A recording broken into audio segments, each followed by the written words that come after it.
Good morning to all of the faculty members, all of the stakeholders of this premier institution, Lakshya Institute of Technology. So this institution is located in the heart of the city. It provides a holistic environment for students' growth and development.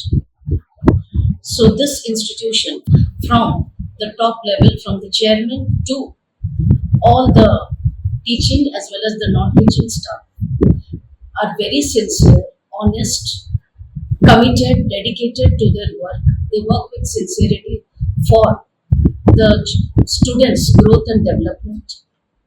So this day, as Puja is soon approaching or has already approached, I take the blessings, or with the blessings of Lord Goddess Durga, I would like to suggest that this institution, with our cooperation, commitment and dedication, will be one of the prestigious institute in Bhubaneswar.